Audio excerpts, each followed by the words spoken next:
separately. Okay. Are we ready? Okay.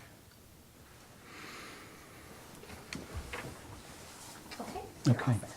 Okay, please stand for the pledge.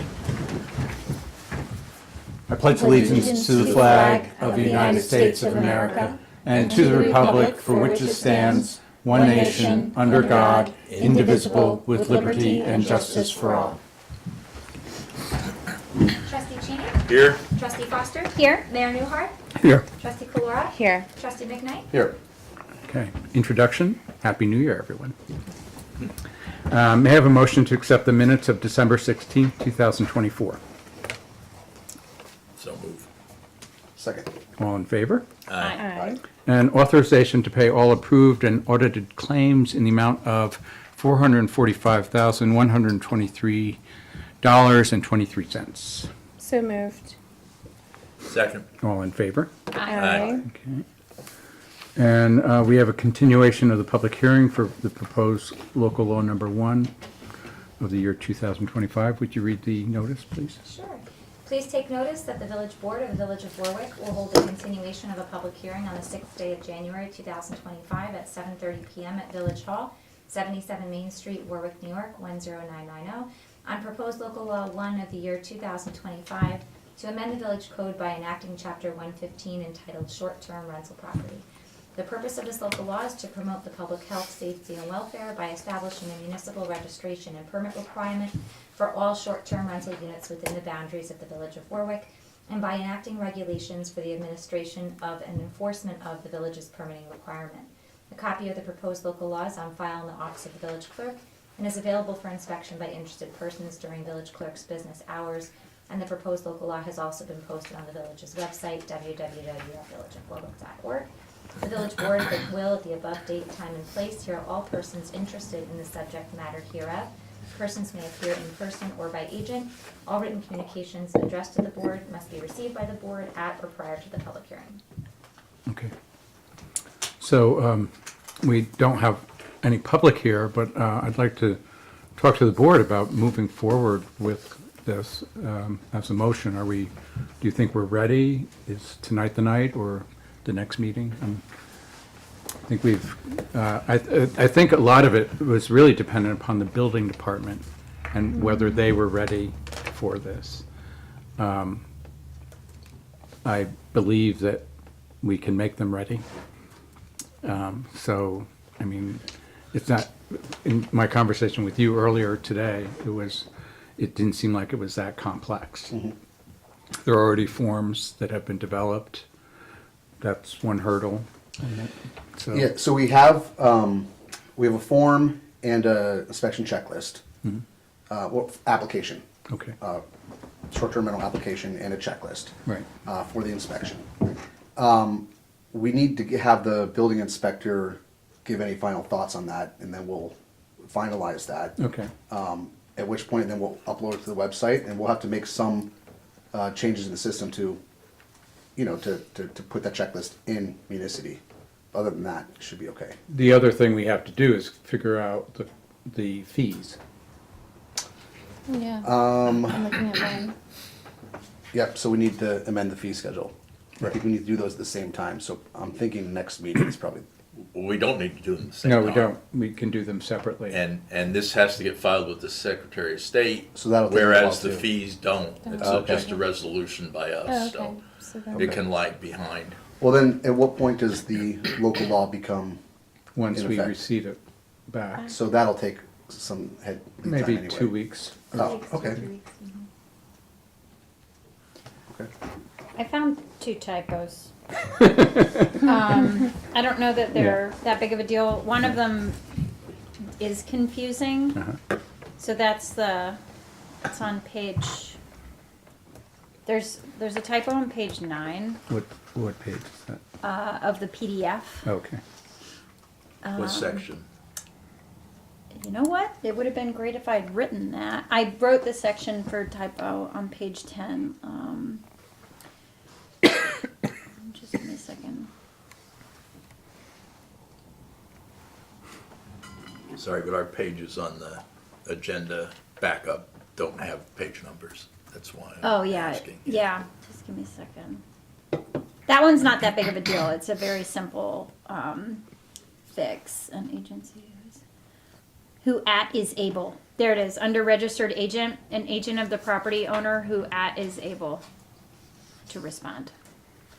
So that's the, So it's eliminating at. Who is, okay. yeah, so just getting rid of at, and then on page 10, section 3, it says, only owner occupied properties may be used for short-term rentals. Owners need not be present on the property during short-term rentals. And then there's a new sentence, and it says, provided, however, that properties located in the central business zone used for short-term rentals need not be owner occupied if the registered agent is able to respond and attend. So something happened to that sentence. Yes. So that just has to, that's the one that's confusing, because it's, I think that there was a copy paste, and So it should be one long sentences. it should be, I think what it's supposed to say is owners need not be present on the property during short-term rentals, provided that they are able to access within 30 minutes at blah, blah, blah, and then it should say, properties located in the central business zone for short-term rentals need not be owner occupied if the registered agent. So it's like he cut off the second Yeah. half of the sentence, and then so that's that. And then the only other comment I had was in the definitions section. When we talk about bedrooms, it says all bedrooms shall have kitchen access, and I have no idea why I didn't notice this before. But A, is that necessary? And B, should we define what we mean by a kitchen? Because Yeah. does a kitchen need an oven? So that just seemed like I don't remember seeing that before. Yeah, I but, don't remember that either. That's odd. Yeah. So those were just my 3 things that I noticed. Well, I think it's trying to avoid like putting a room in the basement or the attic or something. But I think that comes from basic code, building code, right? For But would apartments and living quarters. I don't know the bedrooms. If you're in a bed and breakfast, you don't have kitchen access. You know. I don't know if it means, so it should have access to sanitary facilities, Maybe it just providing a means sink, water. running water, and a shower tub, and kitchen access. So that it can't be like just the bedroom. It has to be part of, an inclusive unit that includes a kitchen and a bathroom. That's how I read it. Yeah, that makes sense to me. But do they need kitchen access? Because a lot of Airbnbs don't actually, they might just be a bedroom in a place and you don't necessarily have kitchen access. I agree with that part. And so that was just something I did not go back and check whether that was in previous drafts, and I should have done that, but I didn't notice that before. So that's the only, and it just seems like if we want that, then we should, if it's based on another code, okay, but do we need to define what we mean by a kitchen? Because some places might have a kitchenette, which is Right. just a sink and maybe a microwave and a And a hot plate. a or small something. fridge and a coffee maker. Right. So that just seemed like a potential area of question that would arise. Sorry to throw in Yeah. I had a second thought about, I know my brain's trying to sort of cover everything that could potentially come up. A thought about potential new builds, if someone would build an outbuilding specifically for using it as an Airbnb or accessory apartment. If that is already sort of covered by what's in here, if that's something we would want to avoid, if that's something we could theoretically say, I don't. I see what you're saying. So to put an accessory structure in, they'd have to go to the planning board for that, possibly even the zoning board for a variance. Right. And there's a whole bunch of stuff already in place, Okay. All right. which would, I think, that's cover what I that. thought. And if someone wanted to go through all that and we're granted all that access, I mean, they're Go for it. paying more taxes Yeah. on that as well. Okay. Yeah, I think there's enough to be caught in different parts of the Okay. process. That's Yeah. what I thought. Thank you. So back to the kitchen access. I think it's no issue if we remove it. I mean, you make a point that original spirit of it was supposed to be like you're boarding in someone's house. I think it's easy enough to To just get rid of eliminate that. and kitchen access. Yeah, just that. And then the other one though, Carly, I think you made a good point. Like the owner need not be present, provided they can be there within 30 minutes. I think you're right. That part was, Cut off. Cut it off. seems like, yeah, it was and it just should an be said error. twice there. That Yeah. for owner occupied, and then the central business. That's district. right, that's Yeah. right. Yeah. It just seemed like, because the way that the sentence was structured, it looked like a copy paste error, not like a I agree. I think that's easy enough deliberate. Yeah. to fix. Raina, did you capture those? I think so. Yeah. Is everyone otherwise okay with the inspection cadence every 2 years? I'm fine with that. Yeah. I think it makes more sense and it's less burdensome for the planning or for the building department, you know, And the applicant. and the applicant, yes.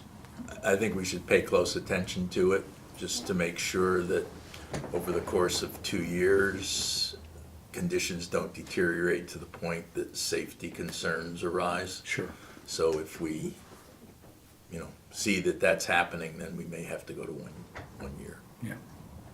I mean, one thing too is that there's a certain regulation online because everybody wants to attract a customer. And so there's reviews. So if somebody starts getting reviews that, hey, this place is a dump, that might, be a red flag if we can catch it, so. Yep.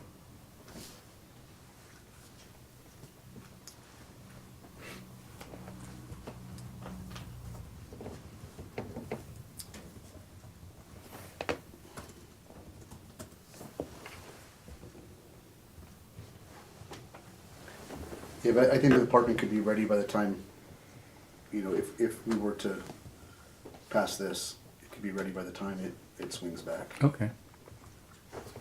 Well, does everybody feel comfortable moving forward with the motion that's already on the agenda? Yeah. I think we should move forward with it. I still have concerns about the owner-occupied issue, primarily. It's been struck down by the Supreme Court in a Yeah. case from Texas. So Right. we've been going through this eyes wide open about Yes. that particular issue. So. Yeah. Didn't we think that because we had defined owner occupied as either owner occupied or having a registered agent, that it was different? Like it was not the same as creating the dorm, what is it? Out of state. Dormant commerce. Yeah. Dormitory clause? No, I was gonna say dormant and I don't know what the clause. Is it interstate or something? Interstate. Interstate commerce. Oh, right, interstate Oh. commerce. Huh? You guys are reaching back into your brain I cells. know. So I think we have to, of course, be cognizant of that and look for that. It'll be interesting too to see what comes down from New York State. Yeah. That seems to be more of a registration process, and there are supposed to be some upcoming, like the Association of Counties has kind of gotten into it, but primarily from the standpoint of tax collection, because counties aren't gonna likely set, short-term rental laws.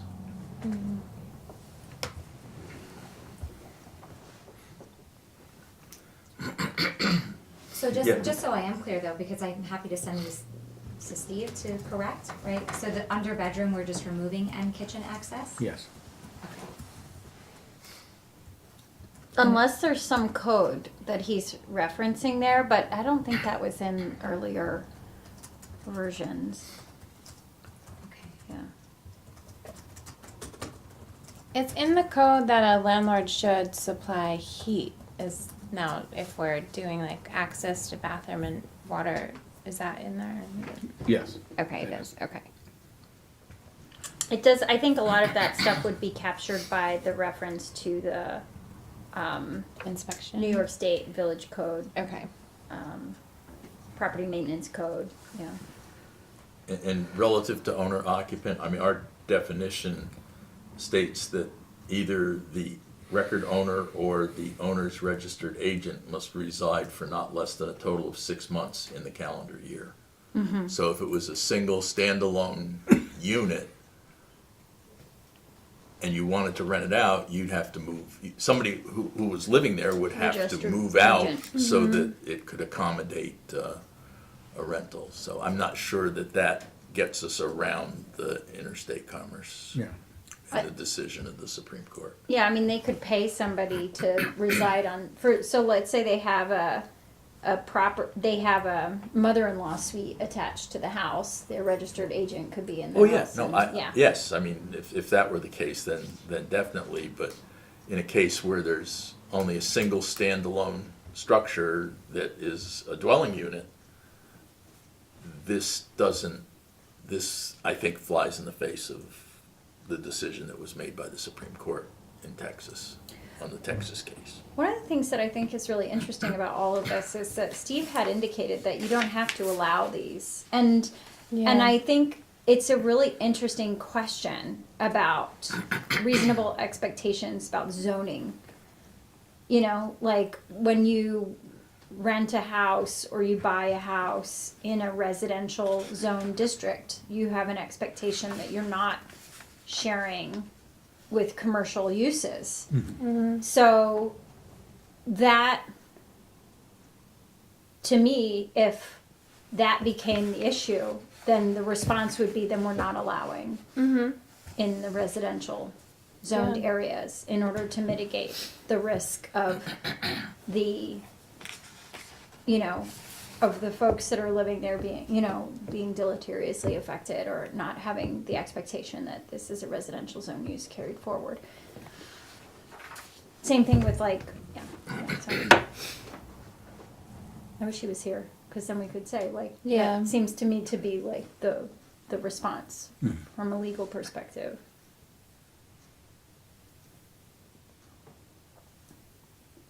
And from a planning and land use standpoint, we have to recognize, and I know we do, that we might potentially be removing long-term rental properties that would possibly be more affordable for potential residents by going through with short-term rentals. Yeah, like by allowing them, you mean? Yeah, by Yes, allowing it, yeah. Yeah, Yeah, and I know we've talked about it, but just Yes, to absolutely. kind of reinforce that as that's part of the as a reason. concern. Yeah, and I think that's part of the argument for the registered agent, because the registered agent could be a lessee of the property. Mhm.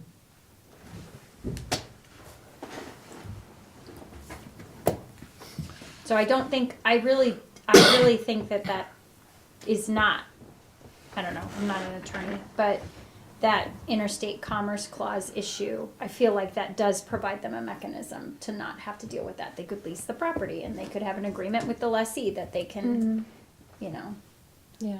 it's not preventing their use, whereas the owner occupancy would prevent their use.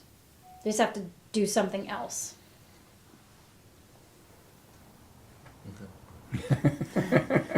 We'll see. I'm not buying Barry's it, but I'm making opinions that Very you have the right convincing. to do that as well. Carly, very convincing. Yeah. Okay. Okay. Well, so are we prepared? Are we ready to do this? Did you want to wait and ask that question to Steve? That you? Yeah. No.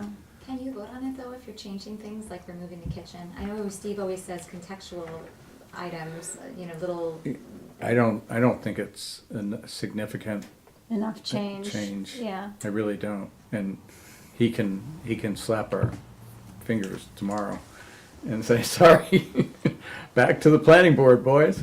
Or not planning board. And girls. So, Okay.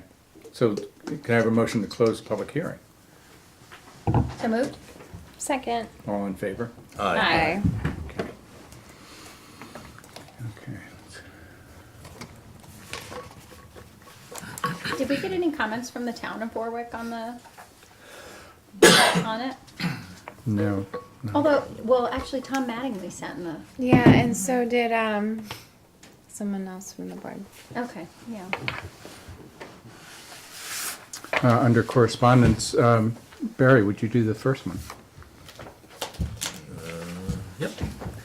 Letter from New York State Department of Environmental Conservation Water Quality Improvement Project Program notifying the Village of Warwick of a grant awarded in the amount of $2,340,488 for the 2024 Dam Safety Repair Rehabilitation Project. Amen. Great. Thank you. Thank you. Well done. You know, Tectonic, who's our engineer, we've been working on this for quite a few years. We've been squirreling away money to some degree, but this, you know, really gives us the ability to move ahead with it now. And it's going to involve, we have 3 dams as part of the village reservoir system. They're in series, so one flows into another. And the lower dam was determined to be a high hazard dam. And there was a study done or an engineering assessment of the dams, and it was decided that the lower dam had to have spillway and impoundment capacity improvements. And so we're going to do some things to the lower dam, including reconstructing the existing spillway, lowering it 3.3 feet, lowering the normal water level surface elevation by 3.3 feet. We'll replace the outlet water tower that currently exists and provide a new configuration of the raw water draw piping. And then there'll be also some less extensive things done at the middle and upper reservoirs. In particular, I believe the upper reservoir is going to need a second spillway. That's correct. In order to be able to shed the water, let the water flow through. The big downside to this, if there is one, the work that's being done is we're going to lose capacity in the lower reservoir. So you know, Permanently? yes. No, okay. Yeah, by lowering it 3.3 feet, we're taking that really wide 3.3 feet, which can be a lot of water, and it's going to be lowered. So I think maybe one of the things we need to look into, as long as we're going to have things in basically not using the lower reservoir when the work's being done, is to think about dredging it to the extent we can. I would imagine there's been buildup in the 20 years since we did it last time, and hopefully we won't find the same issues we found the last time. I don't think We the might mayor, gain 6 I don't- feet there. I don't think the mayor wants to That was my live through baptism that by fire. again. Truly baptism. Is that capacity reduction going to be offset, you think, by well number 3? Like by Oh, yeah, the addition? yeah, Okay, yeah. So we have a net increase in water supply ultimately. Yeah. So Yeah. does this So more grant secure. cover the water tank too? No. That's still unfortunately. outstanding, right? Just trying. Yeah, I know. That's the last domino, isn't it? Yeah. One of them, yeah. Yeah. Well, that and then we have the pipes issue, don't we? In the Yeah, yeah. hall plan? And Tom, do you want to read the next letter of correspondence? Yes, let me find the letter.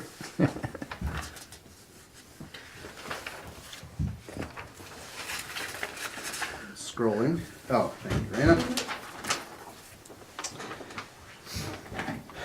The Department of Environmental Conservation, DEC Office of Climate Change is pleased to inform you that the Climate Vulnerability Assessment and Climate Adaptation Plan project has been selected to receive a Climate Smart Communities grant in the amount of $25,000. If you apply for funding from other programs or state agencies, you will receive information from those programs or agencies separately. We have not gotten the the note yet. The award is conditional upon the Office of State Comptroller's approval of the procurement record. Contracting will not begin until DEC receives approval from the OSC. Once DEC has received approval from the OSC, we will reach out to the person identified in your grant application as the primary contact to provide additional information related to developing a contract for state assistance. We look forward to working with you on this important climate action project. If you have any concerns, please contact the CSC grant program staff. Excellent. Very good. Don't act like you're as excited about the $2.3 million grant. But you probably had more sweat equity into that 10,000 than I had into that 2 million. Listen, every Maybe. penny counts. Yes. Maybe. And Yeah. So those, just for context, so that was part of the consolidated funding application back in July. And I picked those two because those are two of the more heavier actions. This require a lot of work and expertise that I don't have. So that'll be good to get some assistance on those, and it helps us climb towards that, the next step. right, $1 million mark. Well, Just kidding. it's so whenever you further your kind of CSC program with points, you get towards the next certification level, and it also would have counted with the clean energy communities, which would help us earn grant money, but that well has run dry. Yeah. So it's still a good thing, still positive, but this will help a lot. I think, It will. to further along. Yeah, thanks for all your hard work on that. Yes. It's been Yeah, a sure. lot of work What a you've done. tremendous amount of work. Yeah. Well done. And the third item under correspondence is a letter of resignation from the Village Warwick DPW employee Matthew Santiago, who sadly is leaving us. He doesn't want to, but he found another job which offered him a bit more financial security, and he's been a great employee. So thank you, Matt, for the work that you did for us. Yeah, thank you. And good luck to you. And good luck to you. Good luck.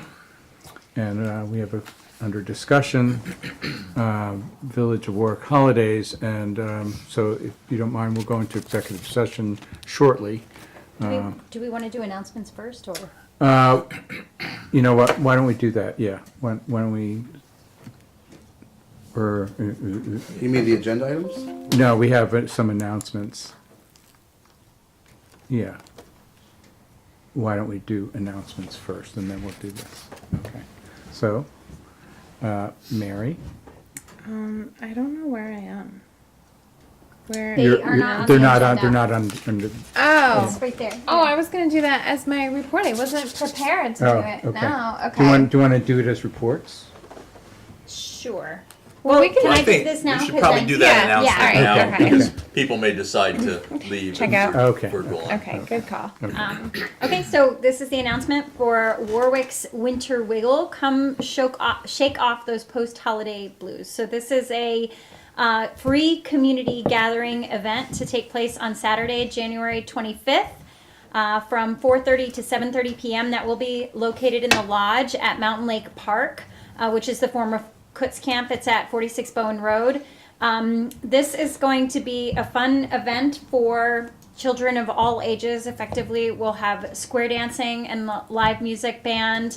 There'll be finger foods and refreshments donated by local restaurants. We'll have arts and crafts, mental health resources, community showcase and updates, opportunities to get engaged. Really, the purpose of this is to help connect our community with itself. You know, this is a post-holiday period. A lot of folks have the blues. We want to shake them off.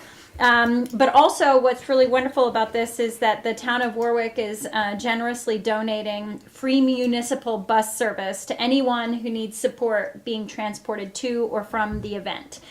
So you can make a reservation for the Dial-A-Bus, and if you would like to come via that mechanism, if you could just RSVP to the Dial-A-Bus directly by Friday, January 24th. And it's free. And it's free.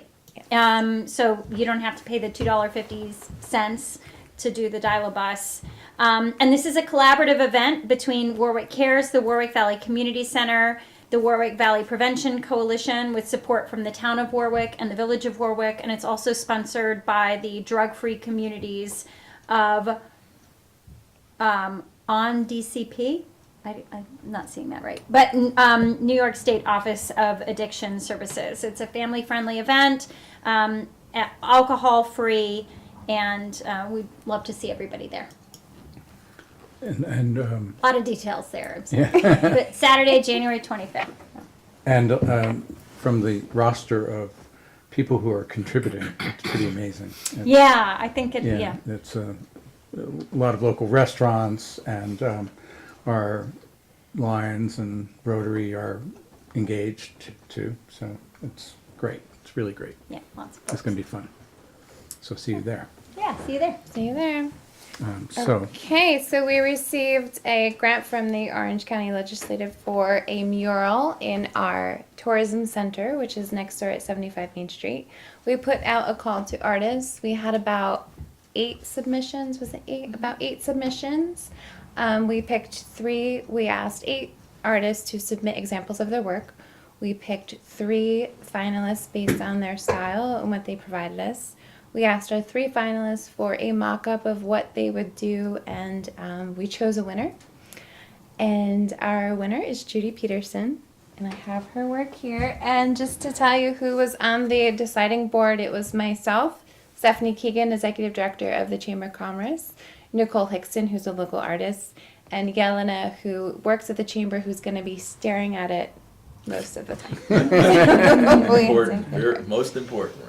We really wanted something that was whimsical, and she definitely delivered.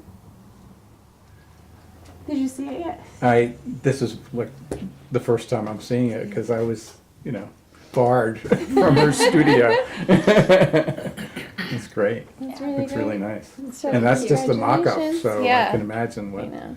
what the finished thing. So what's gonna happen is that, the idea is that it's not gonna be painted directly on the wall, that whatever is produced will be, put on vinyl, will be blown up and put on vinyl by, Raven Lake Studios, which is right on Church Street Extension. So that'll be a great use of a local business, and I'm looking forward to seeing Yeah, it. congratulations, Judy. We're very excited. Thank you for capturing Warwick's whimsy. Good.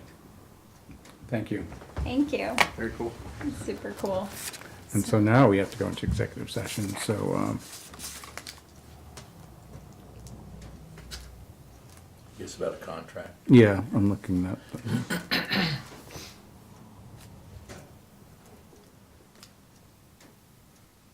Oh, here. I'm doing it. This one, okay. Making a motion to go into executive session to discuss the collective negotiations pursuant to Article 14 of the Civil Service Law. Okay, Second. all in favor? Hi. Aye. Okay, so we're going to exit the room, and we'll be back momentarily, and then we will resume the meeting and motions. Okay. Okay.